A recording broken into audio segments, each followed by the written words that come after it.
5 থেকে 10 বছর আগে এই এলাকা ছিল দক্ষিণ কলকাতার এক শান্ত পরিমিত বিকাশ হওয়া অংশ। কিছু দূরে গড়িয়া এবং মাঝখানে ছিল এনএসসি বোস রোড এবং সাউদার্ন বাইপাস।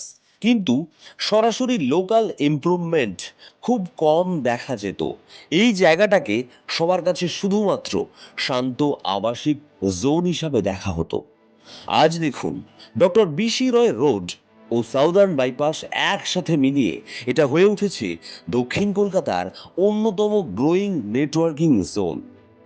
নতুন রেসিডেন্স, হাসপাতাল, স্কুল ও শপিং মোট মিলিয়ে একটা আধুনিক কমিউনিটি গঠনের পথে। কামালগাজী ফ্লাইওভার মাত্র কয়েক মিনিট দূরে, আর শহীদ ক্ষুদিরাম ও কবি নজরুল অর্থাৎ গড়িয়া বাজার মেট্রো স্টেশন খুব কাছেই। শহরের যে কোনো জায়গায় পৌঁছতে আর বেশি সময় লাগে না। হুম। আর 5 থেকে 10 বছর পরেই এই একই জোনে আরো উন্নত বাণিজ্যিক হাব, উন্নত মানের যোগাযোগ নেটওয়ার্ক থাকবে। মেট্রো ও সাবারবান রেল সিস্টেমের সাথে আরো ভালো ইন্টিগ্রেশন, আর শহরের কেন্দ্রগুলোতে কম সময় পৌঁছানোর সুযোগ। সব মিলিয়ে এটা শুধু থাকার জায়গা নয়, এটা স্ট্রং ইনভেস্টমেন্ট জোনে রূপান্তরিত হবে।